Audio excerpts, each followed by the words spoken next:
Are you downsizing? Maybe need more room because of additions to the family, or possibly seeking that dream home you've always wanted? Well, Tim Eisner at Royal LePage Atlantic is the guy for you. With a proven track record and multiple awards, Tim goes above and beyond to find out your needs and exactly what you're looking for. So if you're seeking a new home or trying to sell your current one, contact Tim at 902-499-5717 or check him out on Facebook at Tim Eisner. Again, that's 902-499-5717. Trust me, when all is said and done, we'll be saying Tim Eisner strikes again.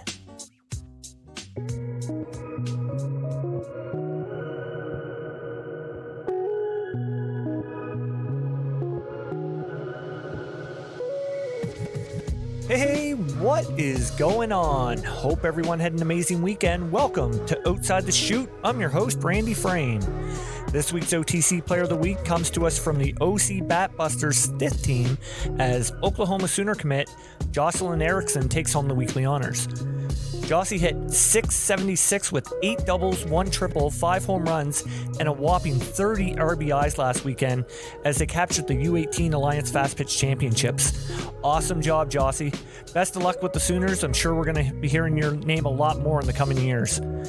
On to this week's guest, and we sat down and chatted with Millsaps College alum and current lead photographer with Athletes Unlimited, Jade Hewitt. Jade has been someone I've been wanting to chat with for a while now, and I'm so happy she found time out of her busy schedule, especially in the middle of the AU season, to come on and chat with us. This was such a great interview. We talked to Jade about her 4 years playing at Millsaps College, her start in photography in the MPF with Dallas Charge, her time with USA Softball and the 2021 Olympics, and much, much more. Jade was such a pleasure to chat with. I had such a great time talking with her. She is definitely the GOAT of photography when it comes to our world of softball. You can follow her on Twitter and Instagram at Jade Hewitt Media and check out all her amazing work. Now, with that being said, grab that drink, sit back, relax, because here we go. I got the world in my palm, like camera action, it's on. I can't describe what I'm feeling, ain't never felt this freedom. I got the world in my palm, like camera action, it's on. Ain't never felt this freedom. Could you say that anything goes, anything goes, anything goes, anything goes, anything goes, anything goes.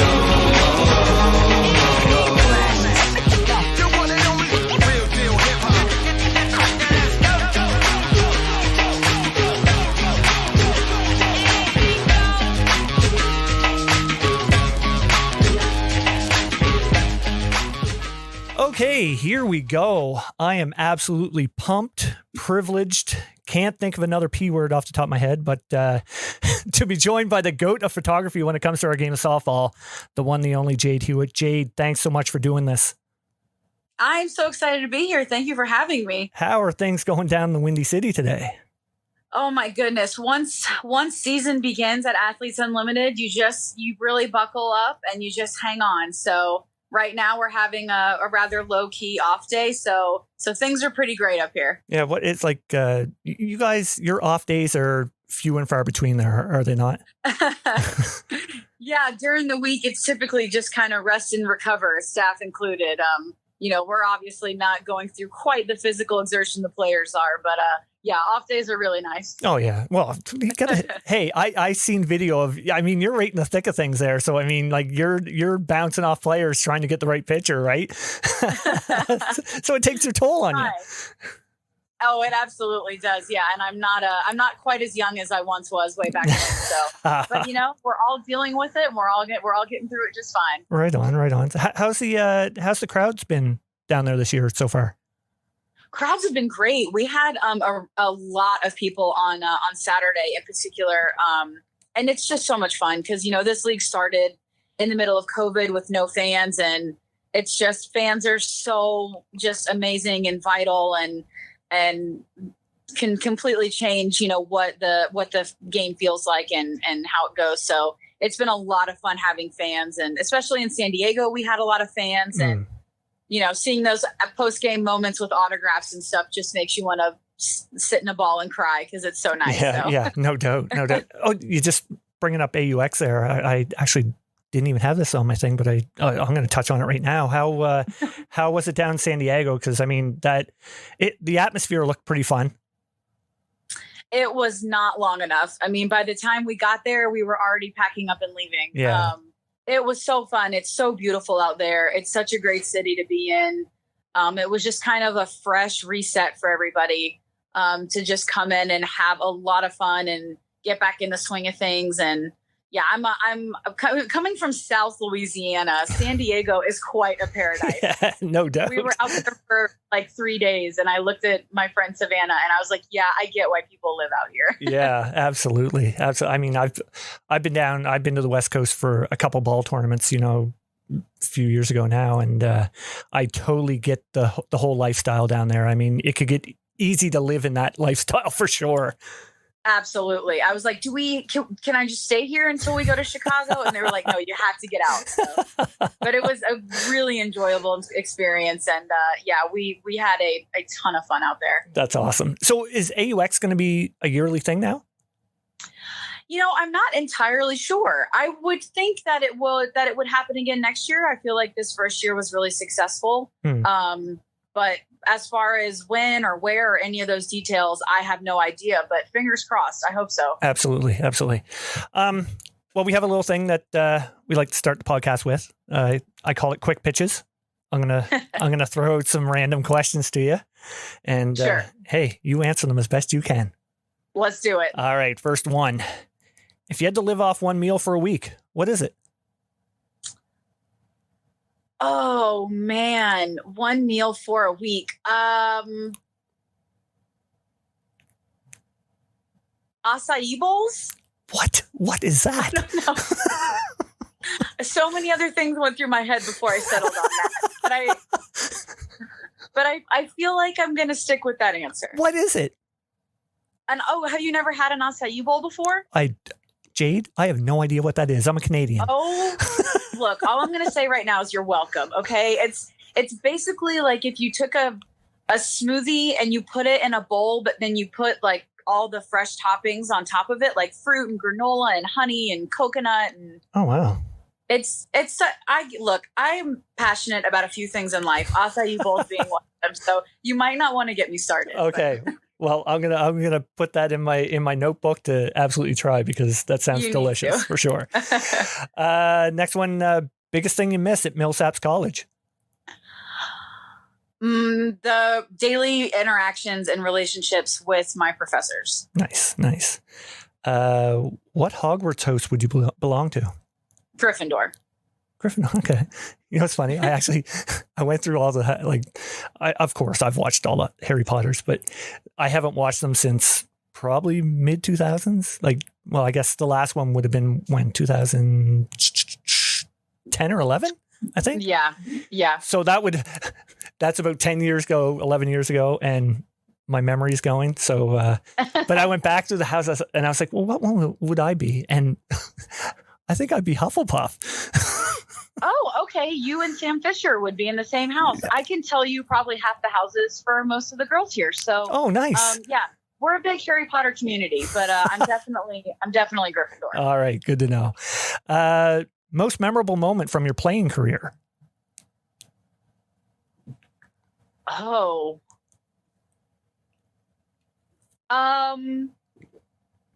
it's not really a happy. Well, I guess I have one in college. My junior year, I had been diagnosed with like bronchitis and like an upper respiratory infection, and it was maybe the sickest I've ever been in my life. And so when you're playing, you're not thinking about the game; you're thinking about how sick you are. And I hit a walk off in the bottom of the seventh, and jogged around the bases and celebrated, and went in the dugout and threw up. So that is one of them, and yeah, I'll stick with that one.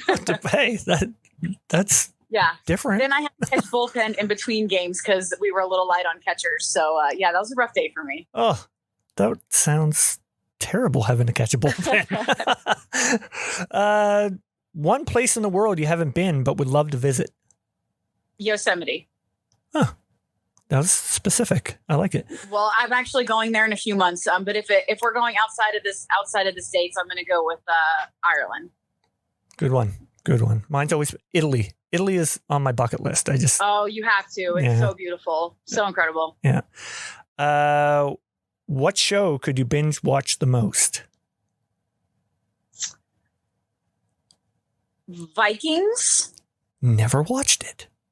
I was watching it before this call while I was working. I'll go with Vikings is a really good one. Right on. Two more here. Biggest moment of your career to date? Shooting the Olympics. Yeah, I figured that was going to be it. That's pretty big. We'll definitely be talking about that. So last one, and you're the only one that's probably going to get this and back me up on it. But who in their right mind drinks milk with seafood? You know what? It sends me into a rage. She said that, and I was like, I might have to leave. It's horrifying, and we still talk about it to this day, and it's definitely put a strain on our friendship. So.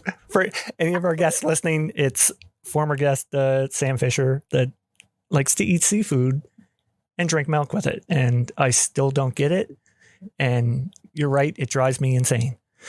Yeah, she's not allowed in the state of Louisiana. They officially banned her. So, yeah. A terrifying moment in our friendship, but we're working to get through it. Oh my God. I never laughed so hard. Your episode was quality time with her. And when you're more or less, I think it was your facial reaction, like saying, what? Disbelief. What are you doing? Disbelief. And even Kev in the background, Kev's like, yeah, I know. They're made for each other, and we're going to look past it. But yes, that was not a good moment for a South Louisiana girl. Oh, that's great. Great. All right, Jade, as with every guest on the podcast here, tell us how did young little Jade get her start in the game of softball? I started with T-ball when I was around 4, I guess. And, loved playing ball. I played soccer competitively as well. So I would bounce back and forth between the two. I actually wanted to be a professional soccer player way before I really committed to softball. And then, just playing in travel ball and all-star teams, and which are honestly the best days of playing, or, when you're 13 years old at a travel tournament, those days are just, they're unbeatable. So yeah, I just playing travel ball, and then eventually playing at my 4 years in college. And, now it's been a wild experience. To photographing softball is fine. It's natural. It's what is in my bones, but going into other sports and realizing just how foreign other sports feel to you, has been kind of a crazy experience. And it makes me even more grateful to come back to softball. So yeah. Yeah, that makes sense. I was going to ask you about that actually later on, but hey, you're bringing it up now, so I'm going to ask. No, it's okay. I'm going to ask it. Like, we can jump all over the place here. Like, it's no problem. But covering the other sports in AU, how was what's that been like, having to jump into sports you're not really familiar with, or I'm assuming you're not familiar with them. No, I'm not familiar with them at all. Volleyball's the one I went in knowing the least about, but I honestly don't really know that much more about basketball either. It's really intimidating, not because of anyone else. It's just like you feel pressure, you feel intimidated by what you're watching because you're not used to it. So it's getting a feel for the sport as a whole, because each sport has their own identity, and then trying to really get to know the athletes. I don't have 8 years of experience with shooting them. I'm just meeting them. So trying to kind of quickly build a rapport and relationships with them is its own challenge. But I love that. I really love that part of the challenge. So I really enjoy that. But then it's just trying to learn the game on a fundamental level. I mean, I got to be good friends with some of the volleyball players, and I had them sending me videos on what is a rotation and just asking them the absolute basics, what the equivalent of, okay, we play 3 outs and then we switch, asking them the basics of their sport. I'm still learning. I have a long way to go, But it was a really challenging, but a really fun experience overall. But that probably goes a long way with your relationship with them, though. I mean, asking for, you wanting video to try and learn the game, that probably, definitely helps with your relationship with them. It's a good yin and yang, because I'll ask for a video, but then the next time I talk to him, I'll be like, softball's way better. So it really all balances out in the end. Yeah. Oh, that's hilarious. So back to softball, of course. Love for the game right away, or was it, something that happened over time? I think it was just a collective over time. I mean, I think so much of your experience when you're younger is who you're surrounded by. And I'm still great friends with some of the girls that I played with when I was 8 years old. And then I think it was also a bit of self-awareness when you're younger. I think at an early age, I hit my growth spurt early.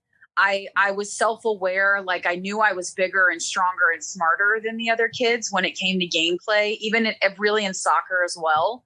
And so I think I had a sense of confidence from, like a 10-year-old player that made me really love the game and really kind of stuck with me in those, before you get to high school and before you get to college and all that. Right. But yeah, and that was another thing. It's so hard to really put a finger on what makes you fall in love with your sport, but just stepping out onto a field every day. There's no place that feels more like home than that, Yeah, very true. Couldn't agree more. Now, so like we said earlier, high school travel ball, some of the most memorable moments for a player growing up. What were yours like? I just remember like really long days at the ballpark, and it's kind of like a communal family where one mom is kind of taking responsibility of like all the kids. And my dad was also our coach / team manager my entire career. So like, yes, he could hit fungo and he could like semi tell you how to hit the inside pitch, but my dad can whip up a tournament faster than you can microwave a bag of popcorn. Oh. I mean, the man still, but especially back all the years I was playing, was so central to softball in South Louisiana. And so being able to have my entire career with my dad, and him really taking a lot of other kids under his wing and making it just, a big family. And I remember many more moments off the field than I do on the field. We would all the sleepovers and we go out to Chili's all the time and all those kind of memories. They stay with you longer than the wins and losses, which sounds unbelievably cheesy, but it is true. Yeah, absolutely. So imagine Twitter wasn't a thing back when you were in high school, was it? It definitely wasn't, but we had a very old Kodak digital camera. So I have some evidence of those days, and it's not pretty. We're just weird kids doing weird, dumb things. And, I guess just being kids. Yeah. Yeah, there is some evidence. It's just never particularly seen the light of day. Right. That's awesome. So tell us about your recruiting process. What led to going to Millsaps? I didn't really have a recruiting process, to be honest. My sister went to Millsaps the 4 years right before me. Oh, okay. And I knew in high school I was not D1 talent. There wasn't a school in Louisiana that I was gonna, maybe I could have walked on or kind of found my way onto a roster. But I knew that I was not going to be able to contribute at, a D1 level or anything. So, I felt like D3 was a good fit, and Millsaps was a good distance away from home, and they had an art program, and I enjoyed the campus, and it was, I thrive better in a smaller environment, a more personal environment. So I'm not even sure if I applied to other schools. I'm fairly confident I only applied to Millsaps. Oh, wow. Okay. So yeah, my recruiting process was really none. Right. No, I got to ask this. I'm going off the cuff here because you said Sure. D3 school. I mean, do you find there's a stigma attached to, D3, D2, JUCO, et cetera? Not just softball, but, most athletics. which, in my opinion, I think's absolute garbage because there's athletes that could 100% be playing D1, but that may not be their primary goal, correct? Yeah, I think the stigma honestly comes from parents of girls that are either about to be in the recruiting process or in the recruiting process. Right. If it really makes me really happy when I go out onto the field and we're in the dugout or whatever, our players, they know that I played and they respect that. There's not could I go out and play at AU and compete at AU? Absolutely not.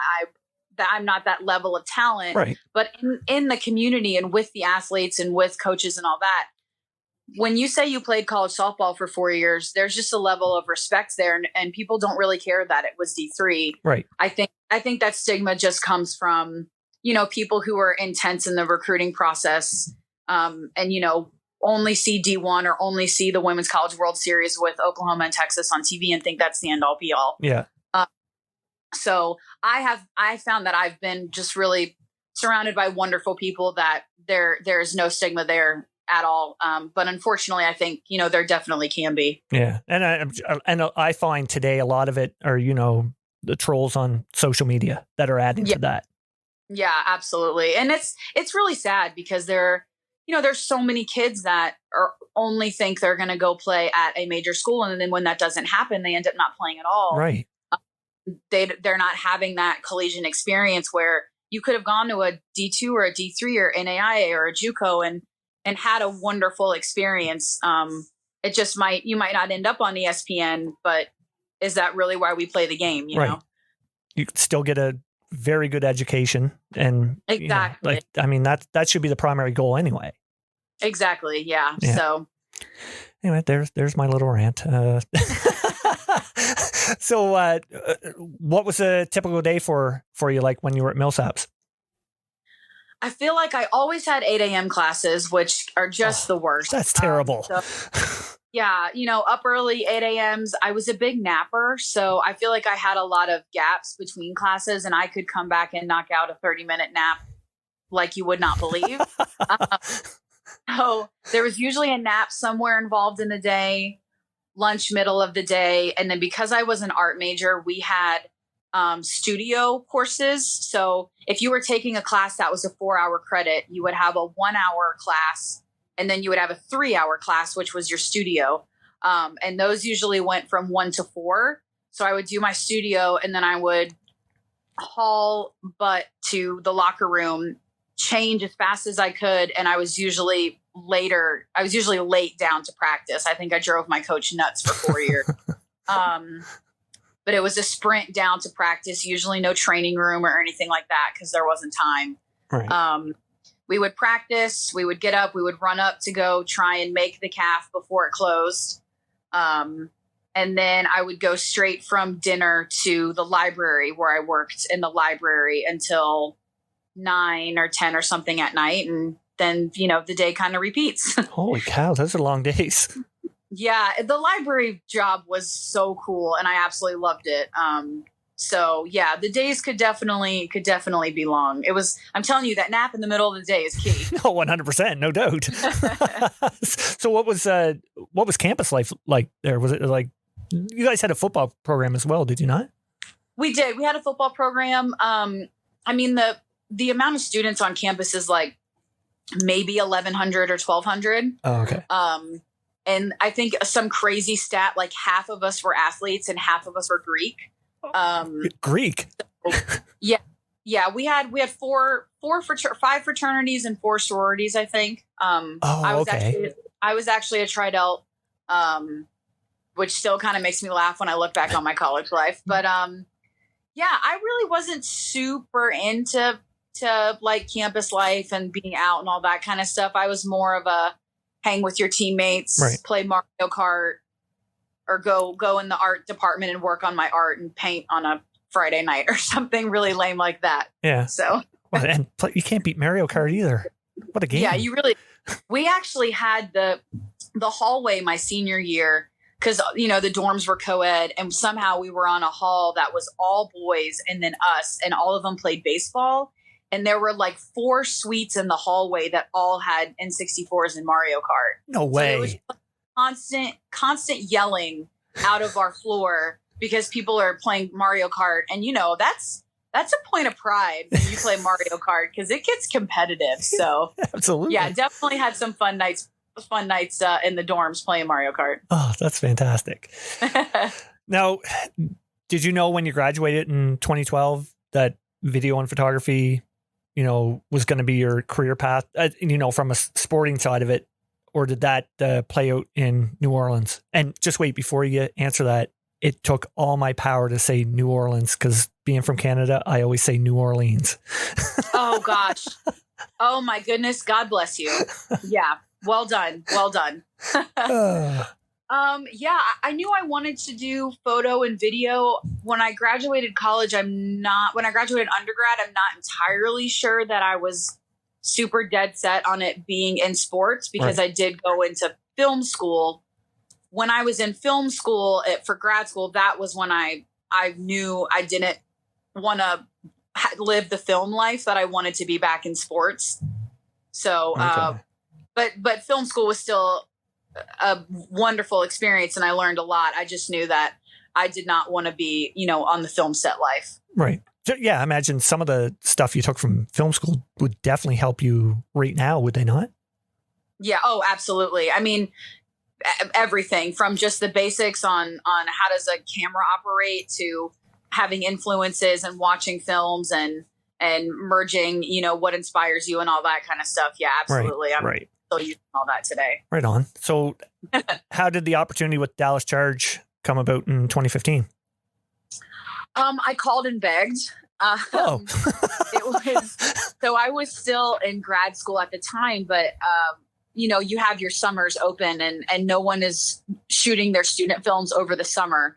So my summer was wide open and I saw that there was a pro team. The major thing that allowed that all to happen was that my best friend from undergrad that was on the team with me, her and her family lived in Dallas. So I knew they let me stay there the entire summer in her old room. And so that really was another reason where I was so gung ho, because I was like, look, I have somewhere to stay, please just hire me. Like, I really want to be there. And then they were advertising for interns. And that's when, I reached out and they said, okay, great. You're the only media intern. Have fun. And it all kind of, which is quite literally how it started. I mean, I was the only one.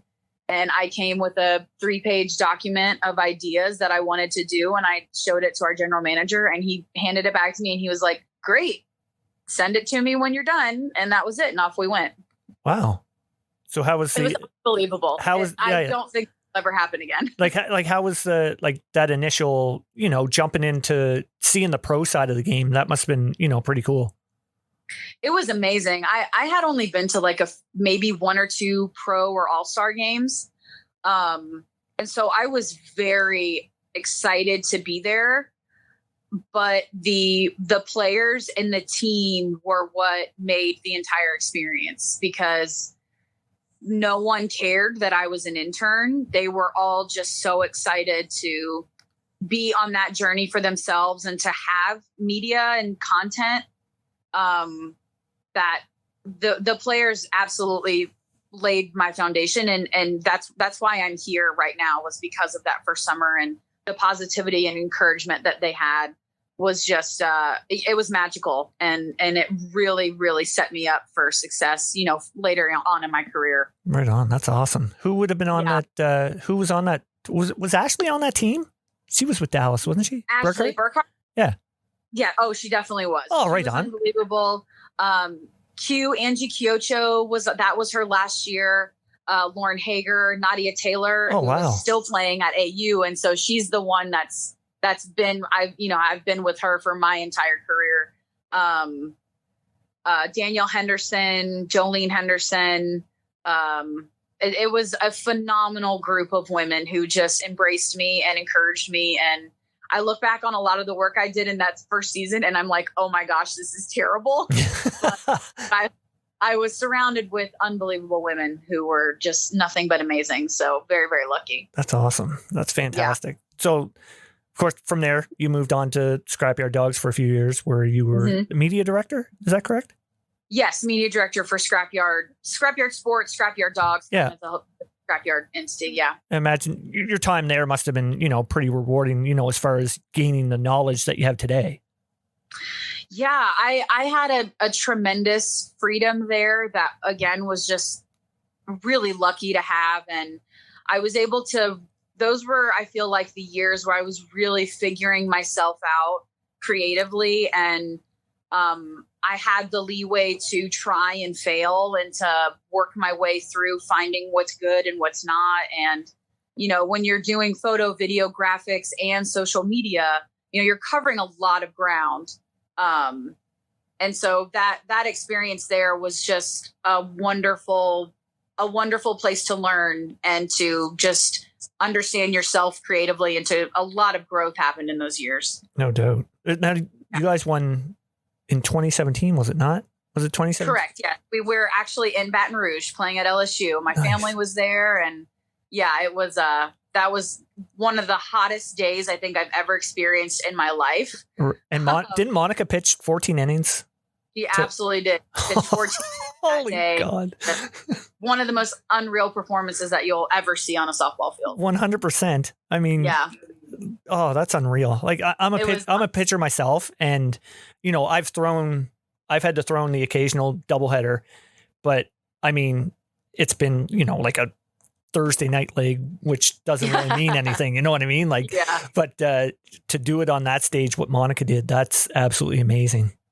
Yeah, it was so rewarding that season and just so much fun. And yeah, I don't know how she did it, because I'll never forget, in between games, I was in like the little kind of shed that's in the dugout, and I had my laptop and my camera stuff in there.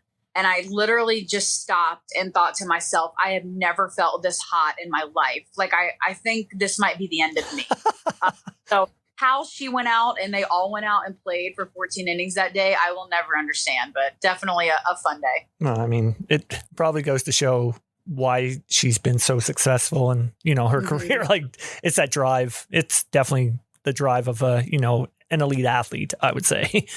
Her work ethic and consistency is just like no other athlete that I've ever been around. So. Yeah, 100. Now, do you ever get your? This is a sidebar question, actually. Do you ever get caught up in watching the game ever, or are you strictly just like, or do you lose? I don't know what's the word I'm looking for, or do you lose track of the game because you're? I get lost watching plays happen.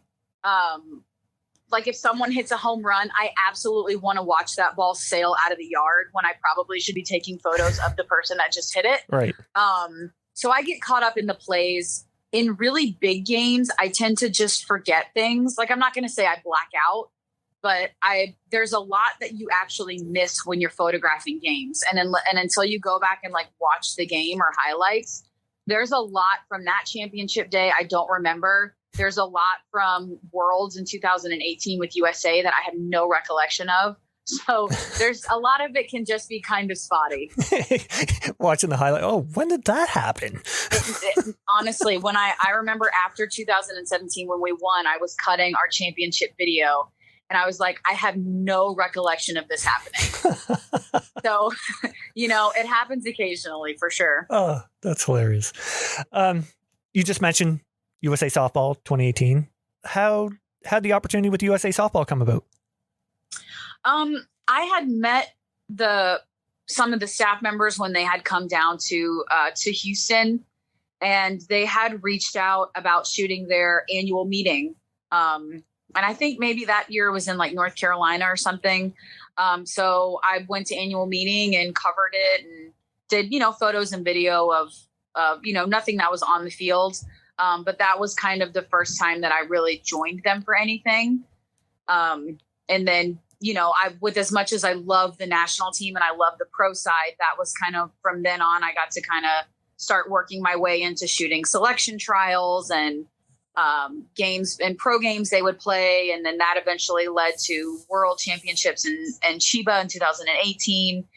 So it was a really nice, just kind of natural development with working with USA. And it was, I'll never forget the first time I actually put on my USA polo. A crazy moment to be representing your country. No doubt. No, that had to be a pretty cool, just stepping in that environment for the first time around all those amazing players. Cause I mean, there's a lot of amazing players on Team USA. Oh, absolutely. I think because I had been working with all or most of them in the pros already. Oh, right. Yes. I wasn't quite as nervous as I should be. Which was actually ended up being really nice, but there's just a level of weight that you carry when you're with Team USA, when you're photographing them, when you're out on the field with them. There's just something that's a little bit heavier in a really great way. That's really nice. And it's something that you really don't always get that when you're out shooting. So yeah. And then when you're in championship games and whatnot, I mean, you feel a total amount of pressure to not mess up. Yeah, it was just fun. The girls on USA, it's so fun. It's such a different environment.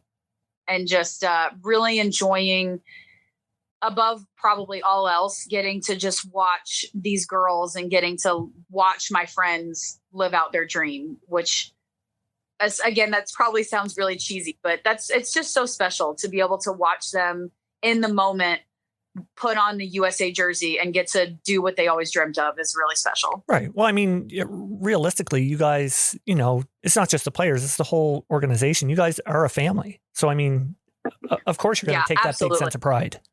Yeah, absolutely. And I don't think that's something that's ever going to go away. I'm always going to feel like I'm part of the USA family. Right. And especially with the Olympic team, there's always going to be a thread that, we'll always have everybody bonded. Yeah, absolutely. Well, let's talk about the Olympics.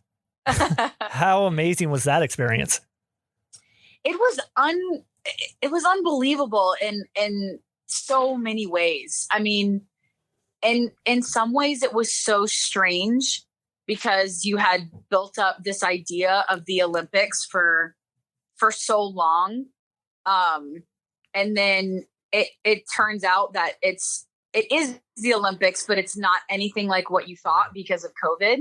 So there was actually kind of like a self-reflection, like a check-in with yourself with, okay, this is happening. It's not the way I thought. It's not the way I planned, but let's really still make this the best thing ever. Because, when there's no fans, it's odd. When you can't go out anywhere, it's odd. It's not what you thought. But it's still the biggest moment of your career, of your life. And it was just intensely magical, I guess, is the only way I can really think to describe it. Great way to put it. Trip over there. So, it was nice to feel like it was a little bit more of a business thing and not, like I didn't really care that we couldn't go sightsee. And the little things like that. So it was a wild experience, and to step out on the field and go, oh my gosh, I'm not just stepping out on the field to photograph. I'm photographing the Olympics. Right. Really blew your mind the first time they played our national anthem. And you're just like, how did I get I know exactly. Like, I couldn't even imagine. I'd be like, what is going on right now? Like, this is such a wild ride I'm on. But a fun story. I don't really know if I've ever quote really told the story, but the night before our very first game, I had rented a lens back in the States and then traveled overseas with it because I didn't have a big lens at the time. And so I rent this lens, and the day before our first game, we're in a press conference, and I hadn't fully latched my lens case shut. So when I went to walk away with it, the lens kind of fell out and kind of rolled onto the floor, which whatever, you don't think anything of it. So I put it back in the thing and I go home. Well, that night, the night before, it's probably 11 o'clock at night. I'm nervous, can't sleep. I'm cleaning my lenses, and I open up the lens that I brought for the Olympics, and I had broken it. Oh, no. And I spent the entire night sobbing on the phone with my family. I've got my poor mother trying to figure out how to like Amazon a lens to the hotel, which could not happen. But yeah, I spent the night before my first Olympic game just in tears, brokenhearted, because I had broken a lens. Oh, Jade. So I'm laughing about it now. I was not laughing about it then. Oh, no. So what did you do? Like, were you able to, well, obviously I saw the shots you got, like they turned out very well, but what did you do? Well, Canon Professional Services, a CPS, they have their own like little area at the media center that was in Tokyo. So I had to get like a 40-minute ride to the huge media center, go in, tell them my situation through Google Translator. And then they essentially will lend you or rent you out a lens for a day. So the situation was kind of fixed where I was able to at least have something else that I could use. So yeah, that's a reason why as a photographer, it's always best to register with, Canon Professional Services or Sony or, whatever you're shooting with. Right. Oh man, that's crisis averted. I feel stressed for you right now just thinking about it. Like, oh, I jump. It's like, holy cow. But yeah, it was awful. I gotta say, the shot you got of Monica and Aubrey is absolutely amazing. Oh, thank you. Yeah, it's just in the moment, it's just so fun to get those shots that you feel like capture the moment. Yeah. So that's kind of the goal. Yeah. So do you know right away if you have a great photo, or is it when, you're doing the editing process that you're like, oh, wow, I'm pretty good? There are times where you take it and you're like, and when you can't wait to get back to your laptop to edit something, that's typically the sign that it's going to be one of your better images. Right. That's kind of how I judge it. Or, when you get home at the end of the day and you're dead tired, but you still import that one photo, that's kind of how you know that it's going to be a good one. So that one I had absolutely starred, and I was like, well, I hope this one comes out. Well, it definitely come out, because man, that's so good. It's so good. Athletes Unlimited. Let's dive into her, because I feel like there's a lot to talk about. First off, how'd you get involved with it? I'm going to pick this name right back up after I drop it, but Kat Osterman had connected me with Athletes Unlimited, and got me in conversation with them. And it was really, really great, because for my first like year-ish, I was just an independent contractor with them, because I was still holding out for the Olympics, because the Olympics were kind of an unknown for a little while. Right. And AU was like, yeah, sure. So I was essentially full time with them, but they kind of gave me the freedom to where if the Olympics happened, I could go off and do it. So it started with softball, obviously, and we've added all the other sports. So, now I'm lead photographer for the whole league, and it's been so wonderful to have been with AU from the start. Definitely really special. I've said it before on here so many times. I love AU. Like, it's like, what's the best?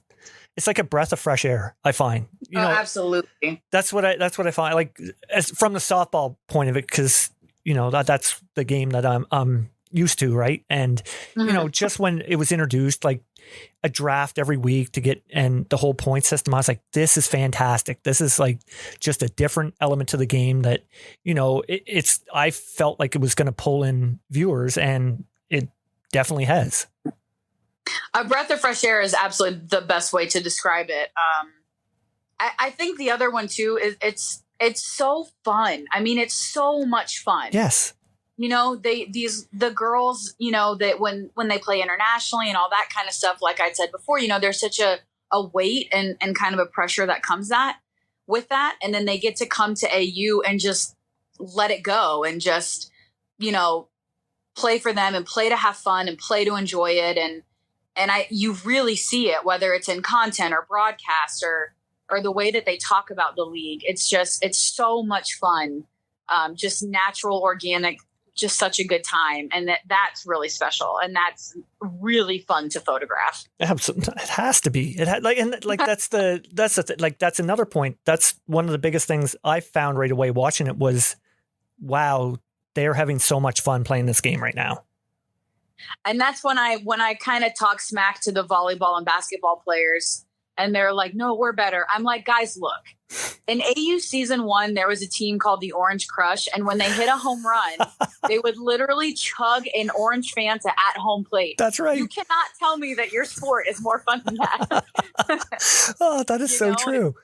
The league it's so player run, and they get to make so many decisions, and they just have so much fun with it. And, yeah, it's every week is something new, and that is a lot of fun as well.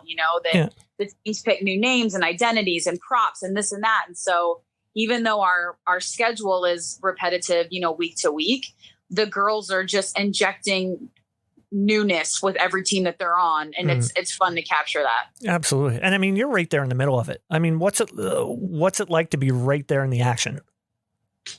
It's really fun. It's funny because last year and this year I found that with the structure of AU, with USA, like I'm with Team USA, and whoever we're playing, I want to beat them. Right. Well, I'll be in the dugout for Team Blue, and they'll be playing Team Orange, and Team Orange is on a hot streak. And so I'll be in the dugout and I'll be like, oh my gosh, I really hope Hannah Flippin hits one out. And the blue girl standing next to me will look at me and go like, what did you just say? And they get, lightly but fun, competitive about it. And there's been a couple of times where I remember last year, Kat got so mad at me, not, in a playful way, but because I was like so excited that the other team, I think, hit a home run or something. And she's just like chewing me out about it. And I'm like, guys, I'm here for content. Okay. Content is number one priority. And I'm sorry about that. So being in the thick of it's so fun, but kind of on a more significant or more deeper level, the fact that I get to be in the dugout, 3 feet away from the athletes is it's a perspective and an experience that nobody else gets. That's right. Yeah. And there are so many moments that happen in the dugout that are so character defining for these athletes, and that I wish I could just share with the world. Because you get to hear and see who they are in these moments that nobody else does. And I find that really profound and really beautiful to just kind of know them on another level. And I think that really feeds into the relationship with them and the rapport with them. And, it all feeds into it. But being able to be in the thick of it is just a perspective that there are very few other people that get that. Yeah, absolutely. So what's a typical workday like for you there? Well, on a game day, let's see, we have a game on Friday. It'll be a 5:00 game. So Fridays are when we do our walk-in pictures. And so I'll get to the field, unfortunately, at like 1:00, quite a while before the game. We'll shoot walk-ins from 1 to 2. I'll go in, I'll edit the walk-in pictures. I'll immediately get those to social. I love those walk-ins. They've become kind of a monster in a sense. It's walk-in sessions as the photographer are kind of just like herding cats. It's a lot of yelling, and you go over here and you go over here and walk and stop and turn. So they've become more of an animal than I think we initially bargained for. But they're really fun. It's fun for the girls to show their personality, and they really like it. So is any of them like, wait till next week? Wait till you see what I got? Oh yeah. Some of them, I mean, look, here's an area where I'll retract my statements. I love softball. I love these girls. I love them to the ends of the earth. However, basketball walk-ins will forever be unbeatable because their style, their wardrobe, I mean, everything about basketball is just in a different world. Right. And their walk-ins were phenomenally insane. Yeah, they're fun. But our girls this year, they knew we were doing walk-ins. So some of them have some outfits that they've brought, and, they really get into it. So that's so awesome. Yeah, it's so wicked. I love it. Yeah. So I'd be remiss if I didn't ask about the Topps trading cards. How amazing was that to have your photos to be used by Topps? I honestly would put that in the top 3 moments of my career, with World Championships in 2018 and the Olympics, and then Topps is right there. And they are very special to me. I mean, I love a lot of things about this job, and Topps cards are definitely the one thing that hits home more than others. We were the first women's deck out of Topps history. And it's really funny because I remember being in meetings like before season started, and they were talking about Topps cards, and I guess I wasn't paying attention because I didn't really realize what that meant. Like it never clicked what that actually meant. And then when they did the announcement, and I'm like reading the press release and seeing the graphics that they mocked up, and I was like, okay, I don't know what I was missing. And then opening my first deck was, I think I ordered like 6 of them or something outrageous. Unbelievable. A once in a lifetime thing. It's still just continues to amaze me that it happens every year. Like, it wasn't a one-off thing. Like, we get to do that with the other sports, and the entire experience. And I think for me, it's really special, obviously, but it's even more special because I have a Topps card with Sam Fisher on it. Like, I get to see these girls that I care so deeply about be on Topps cards and have this experience. And I get to see kids getting the cards autographed after games. And I'm so proud of them. Like, I'm so proud of our athletes. Like, we're making strides, and we continue to just be even more awesome. And to see these girls that you care so much for on cards is just really special. Absolutely. And think about even, 3 or 4 years ago, like that's like not even thought of, but now it's like, here it is. Like, here's an Aubrey Monroe trading card. Here's Sam Fisher, like you said. Like, that's amazing for those women. The very first parallel card that I pulled out of my very first deck was Aubrey. Oh, really? Nice. I remember calling her and being like, what are the odds? And so I got super into, like, collecting them, and I actually plan on getting the very first deck. All of them, I have them framed and are autographed. They're going to get framed. And it's been amazing. And I'm really proud of the cards and those decks, and of course of the athletes. Absolutely. There were 2 girls in San Diego that had brought a binder of all their cards. No way. And they were sitting right behind me, and I was like, I'm sitting in front of them, like, it's okay, like, I'm fine, like, don't worry about me. So you're like I took those photos. Yeah, I was like, oh my god, so great. Yeah, so that's awesome. Definitely. That's fantastic. So where do you see the game going in the next few years? Because I see it it's like on a rocket ship right now, I feel. Yeah. I mean, I guess with us, a really huge step is that, we're on ESPN for all of our games. Right. Which is. And awesome. TSN up here in Canada, finally. Oh, well, there you go. Yes. And that's huge. Yeah. That's absolutely huge for us to be showing women's professional softball up here in Canada. Like, it's unheard of. Yeah.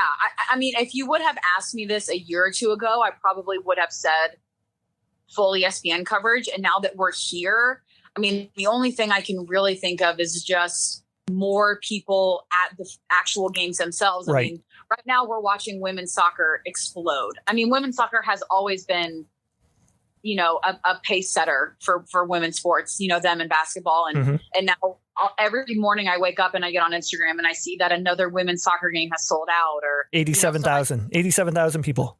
Like, right. And so I think and I hope that that's the direction that softball is going in. I mean, I hope all absolutely. Yes. direction, but that's kind of where I hope and where I would love for us to be. Yeah, absolutely. 100%. Couldn't agree more.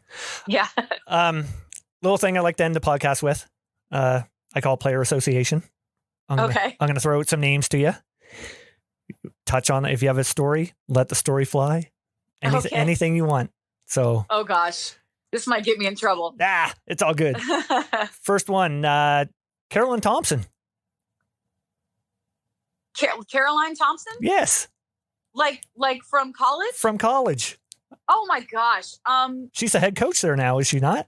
She is the head coach of Millsaps. If I had a nickel for every time she bailed me out at shortstop next to me when I was at third, I mean, I could buy Millsaps College. I mean, such a better athlete than, I mean, you want to talk about an athlete that could have gone and played at any level she wanted. I mean, just so gifted at playing ball and so natural and competitive.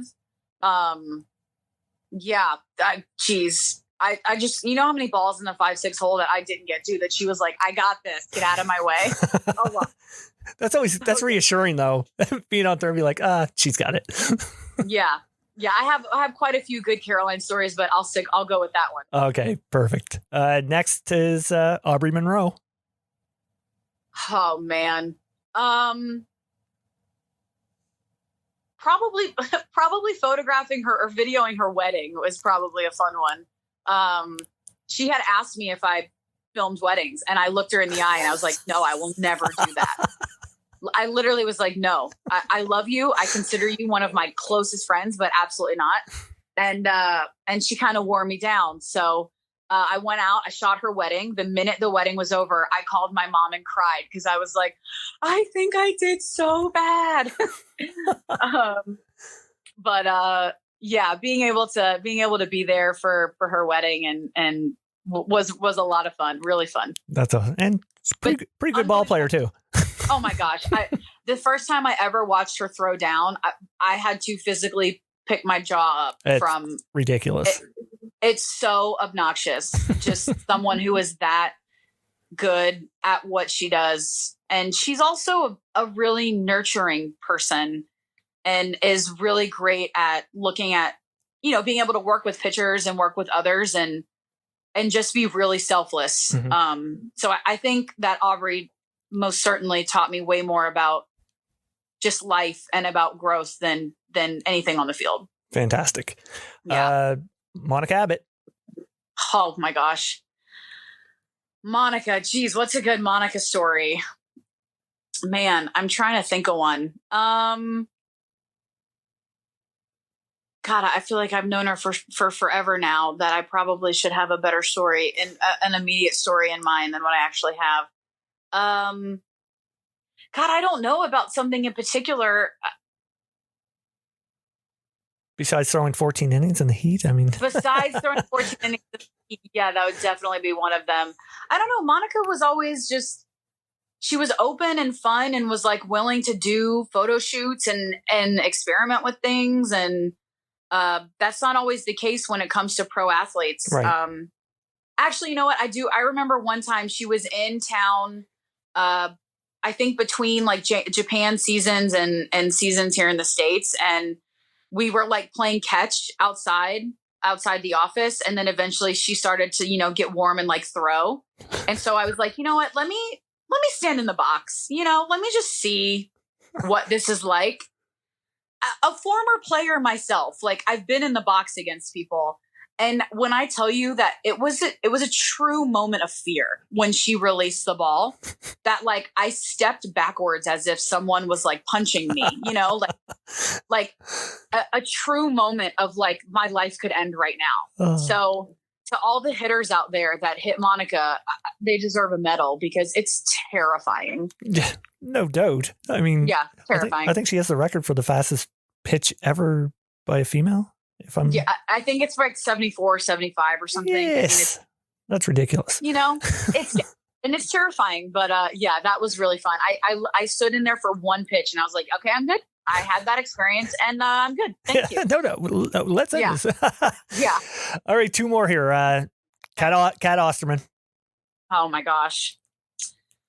Probably the night she retired. I have a lot of stories. But I would say the most recent that comes to mind is the night that she retired. I cried on the field as it was happening. I wasn't like weeping, but I was choked up. I had tears in my eyes. Having to watch her retire I was so sad about. I was excited for her and excited for a new chapter in her life. Right. But that night was emotional for a lot of people. Kat has been a lot of things to me. She's worn a lot of hats in my life and in my career. And, photographing her it carries a lot of weight, and I miss that and I miss her. And so, that night was a little sad, but then after the game was over, she gave me her game worn shoes. And I was like, why are you giving these to me, Kat? Shouldn't these be in a museum somewhere? She's like, oh, take them. So somewhere at the house are Kat's last game worn shoes. So. That is amazing. Yep. There you go. Oh my jumpins. Actually, to this day, Jade, the interview I did with Kat on here was the most nervous I ever was in my entire life. Like, that checks out. I feel you. Like, that's the effect, like that, her aura and everything about her had. Like, I was like, I'm in the middle of interview. Like, we're about half an hour in. And I'm sitting here and I'm like, oh my God, I'm interviewing Kat Osterman. Like, and then I was like, oh my God, pay attention. It's, I mean, she was there at the very beginning of my career. And, I got to photograph both of her retirements, which, I don't think there's another photographer out there that quite got that lucky. No, probably not. Probably not. Yes. And I gotta say, the episode you did of Quality Time with her, fantastic. Yeah. Fantastic. That was so much fun. It was such a great time. And Kat off the field is very different than Kat on the field. So just getting to sit on her couch and watch TV and just talk about whatever was, a lot of fun for sure. That food dish you guys made looked absolutely amazing. Like the jalapeno, whatever it was. Whipped it up. Oh, yep. She just whipped that thing up. She's a wonderful cook. So, that was a lot of fun. A lot of fun to shoot that episode. Actually, a funny thing that you said during the thing, you're like, we've been filming for 10 minutes and you're still cutting these red peppers. Oh my gosh. I was like, how much coverage can I get of you doing one thing, Kat? Like, come on. Oh, that's hilarious. Oh, that's great. Last one. Sam Fisher. Oh man.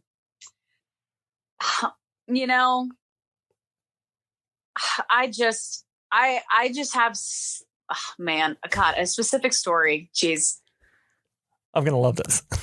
Yeah. God, I feel like there's so many. I don't know. God, I guess shooting at our house was so much fun.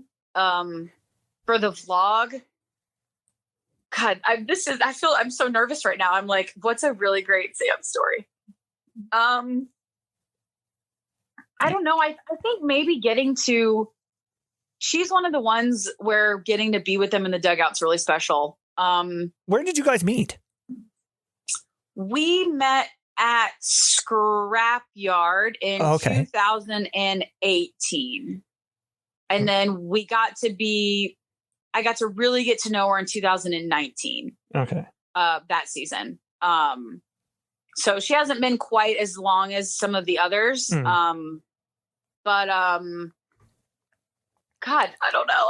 Like I think the first, when did you guys do that between the two bow nets? Oh God, that's a great answer. Great. God, you should just interview yourself on this. You have way better memory than I do. That was in 2019, I believe. Okay. And knowing that she was just the perfect person for that. I mean, we kind of just roast each other as our day job anyway. You guys have a natural chemistry with each other, it seems. Oh gosh, I'm going to tell her you said that. It's so much fun because that video, that kind of between two ferns kind of thing really only works with certain people. And, Sam is someone who was an equal in the sense of like she could give it back just as much as Right. she would take it. And we had, I mean, the bloopers on that were just endless, and we were just laughing for hours. I don't know. I honestly don't know how you got through it. Honestly, because yeah, hitting on her husband was a good one, and also calling her Sam Chow Jr. Yes. That was her actual genuine reaction, and that was really funny. So awesome. That's so awesome. Actually, there's another thing I brought it up with her when I interviewed her was you guys were hiking and you were videoing the whole thing. And, yes. And she was like something like, dude, if I could be an animal, I don't think I'd pick a chipmunk. Mm-hmm. You're like, yeah, that was very anticlimactic. Yeah, that's Sam. When you think you have a beat on her, you realize you really don't. From that day, and if you would have asked her this question, this is the story she would tell you. I had bought these hiking boots that I hadn't worn before, but that were like really cool hiking boots. So I decided to wear them on this hike, and we're maybe like a third of the way in, and the back of my heels, I was in so much pain. And I'm literally telling her, Sam, I swear, if I take off my shoe, it's going to be gushing blood, Sam. It's so bad. I am hurting so much. We get back to the house and I'm like, Sam, let's film this because the back of my foot is about to be like a horror movie. Right. And I took off my shoe and it was nothing more than just a blister. And she was like, you are an idiot. So she still will bring that up. She'll be like, how are your hiking boots? You need to have your leg amputated? And I'm like, yeah, that's fair. Oh my God. Yeah, there's your Sam story. That is awesome. As soon as we're done here, I'm texting her and saying, I heard about the hiking boots. Yeah. It was pretty embarrassing on my part, but I guess I deserve it for hiking in boots I bought off Instagram. So. Yeah, there you go. Off Instagram. Oh, that's awesome. What a way to end it. Jade, listen. I got to thank you for taking time out of your crazy busy schedule to come on because this has been awesome.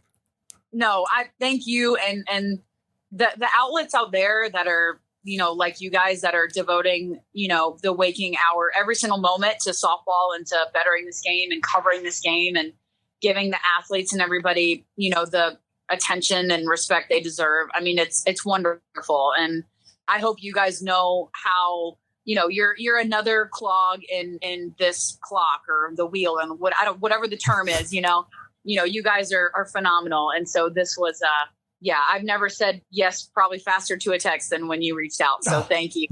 I appreciate that so much.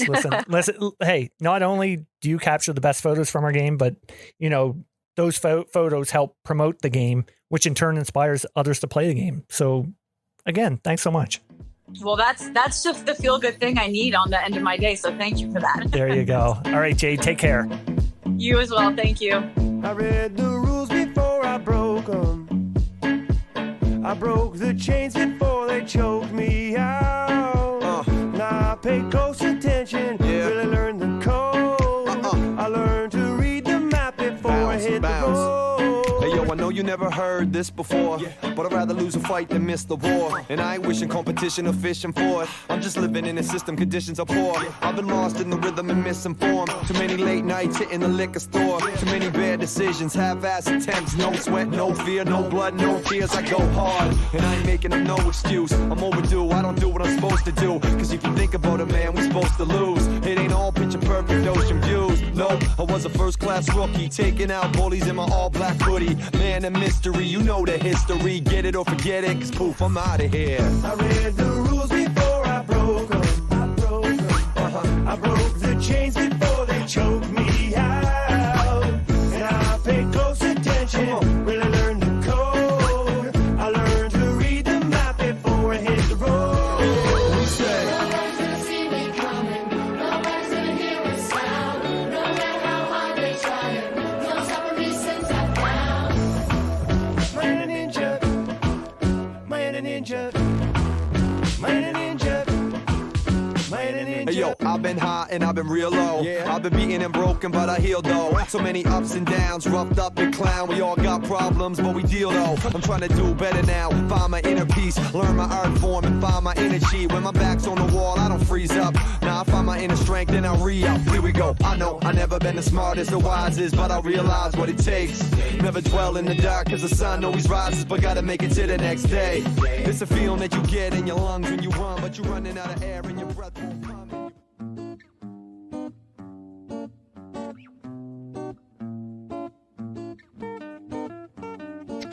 Are you downsizing? Maybe need more room because of additions to the family, or possibly seeking that dream home you've always wanted. Well, Tim Eisner at Royal LePage Atlantic is the guy for you.